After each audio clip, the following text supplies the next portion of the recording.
Assalamualaikum warahmatullahi wabarakatuh.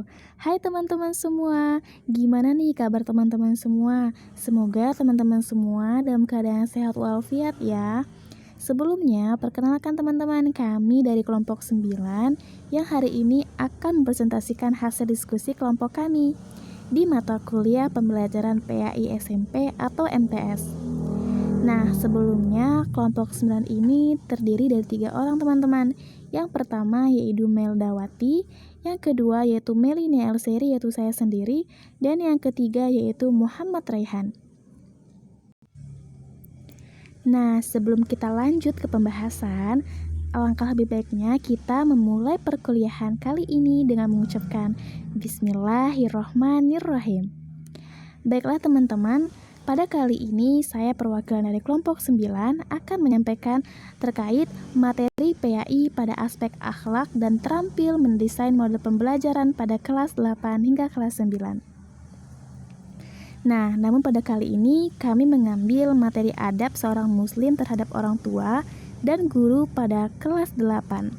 Adapun 2 poinnya, yaitu yang pertama adalah adab terhadap orang tua dan yang kedua adalah adab terhadap guru. Nah, yang pertama itu adalah adab terhadap orang tua. Orang tua merupakan seseorang yang sudah melahirkan kita teman-teman, yang sudah merawat kita, menjaga kita, mendidik kita, dan melindungi kita dari kita masih kecil ya teman-teman, baru lahir hingga kita dewasa. Maka dari itu teman-teman, Allah perintahkan kita untuk berbakti kepada kedua orang tua kita. Nah, perilaku ini pun tidak hanya untuk orang tua yang masih ada, tetapi juga untuk orang tua yang sudah tiada. Jadi, kita sebagai anak tidak diperbolehkan teman-teman untuk menyakiti hati mereka secara lahir maupun batin. Dan kita juga diperintahkan oleh Allah untuk hormat, patuh, dan menjalankan nasihat-nasihat baiknya. Nah, lalu apa saja sih adab terhadap kedua orang tua? Yang pertama yaitu adalah hormat dan patuh kepada orang tua. Seperti yang sudah Allah Subhanahu wa taala jelaskan dalam Al-Qur'an surah Al-Baqarah ayat 83 yang artinya, dan ingatlah ketika kami mengambil janji dari Bani Israel, dan janganlah kamu menyembah selain Allah, dan berbuat baiklah kepada kedua orang tua, kerabat, anak-anak yatim, dan orang-orang miskin. Dan bertutur katalah yang baik kepada manusia, laksanakanlah sholat dan tunaikan zakat. Lalu adab yang kedua yaitu tidak mengucapkan kata afin atau dan tidak membentak kepada orang tua. Seperti yang sudah Allah Subhanahu wa taala jelaskan di dalam Al-Qur'an surah Al-Isra ayat 23 yang artinya, dan Tuhanmu telah memerintahkan agar kamu jangan menyembah selain Dia, dan hendaklah berbuat baik kepada ibu bapak.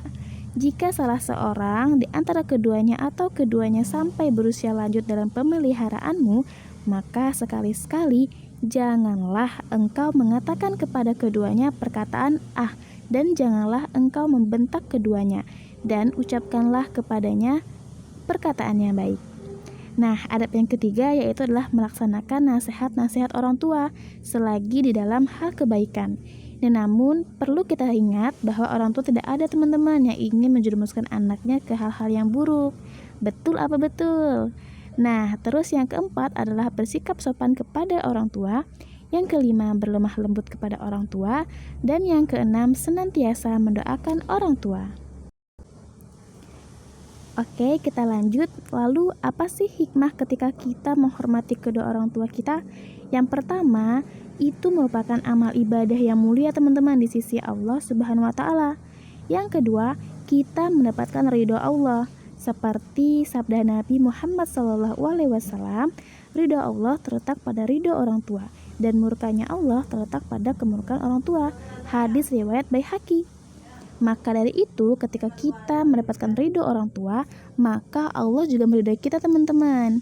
Nah, yang ketiga yaitu adalah diberikan keluasan dan kemudahan dalam rezeki ataupun urusan kita. Nah, yang terakhir yaitu mendapatkan pahala dan ganjaran surga teman-teman. Amin. Semoga kita semua menjadi anak yang soleh dan soleha serta berbakti kepada kedua orang tua kita. Nah, ada pantun teman-teman. Jalan-jalan ke kota tua, jangan lupa beli buah naga. Jangan kalian lawan orang tua jika ingin masuk surga. Oke teman-teman, kita lanjut ke materi yang kedua, yaitu adab terhadap guru. Nah teman-teman, guru juga merupakan seseorang yang tidak kalah berjasa dalam hidup kita teman-teman.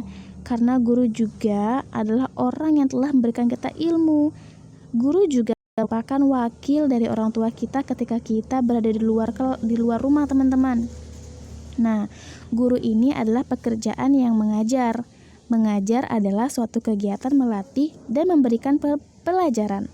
Jadi, bisa dikatakan guru itu adalah seseorang yang memberikan ilmu, pengetahuan, dan pelajaran kepada seseorang, sehingga orang itu dari yang tidak tahu menjadi tahu teman-teman. Nah, lalu apa saja sih adab terhadap guru? Yang pertama yaitu mentaati nasihat-sehatnya. Selagi dalam hal kebaikan teman-teman, namun perlu kita ingat juga bahwasanya tidak ada guru yang ingin memberikan hal yang buruk kepada murid-muridnya. Yang kedua, bersikap hormat dan sopan kepada guru ketika berbicara teman-teman. Nah, yang ketiga yaitu memperhatikan ketika guru sedang menjelaskan di depan kelas. Yang keempat, murah senyum dengan tujuan menghormatinya ya teman-teman. Dan yang kelima adalah menyapa guru terlebih dahulu. Lalu, apa saja sih hikmah ketika kita menghormati guru? Yang pertama, ilmu kita menjadi berkah di kehidupan teman-teman. Yang kedua, kita akan lebih mudah dalam menerima pelajaran yang disampaikan.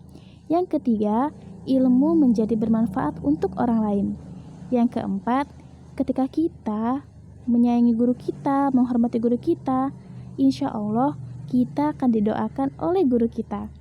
Dan yang kelima yaitu membawa berkah dan mendapatkan kenikmatan lebih dari Allah Subhanahu wa Ta'ala. Amin. Nah, teman-teman, itu tadilah materi terkait adab terhadap guru dan orang tua ya teman-teman. Selanjutnya kita masuk ke model pembelajaran apa sih yang cocok digunakan dalam materi tersebut. Nah, yang pertama yaitu adalah metode ceramah. Nah, metode ceramah ini adalah model pembelajaran yang mengutamakan pendekatan dalam penyampaian satu arah dari guru teman-teman. Mungkin teman-teman udah tahu juga nih ya apa sih metode ceramah itu gitu. Nah, metode ini juga sudah digunakan dari dulu hingga saat ini. Lalu yang kedua adalah metode role play, di mana metode ini kita memberikan kesempatan kepada siswa untuk bermain peran. Nah, coba kita bayangkan teman-teman, kita membahas tentang adab seorang anak ya terhadap guru ataupun terhadap orang tua.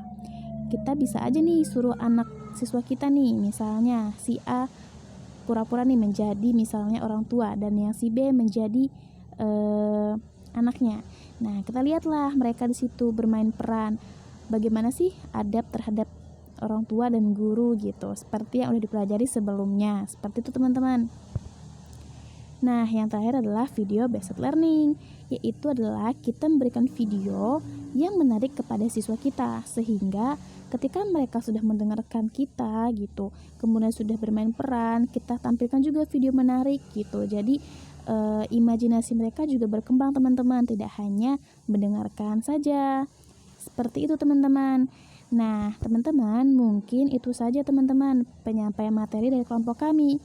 Kurang lebihnya mohon maaf ya teman-teman jika ada kesalahan tipe ataupun kesalahan penyampaian.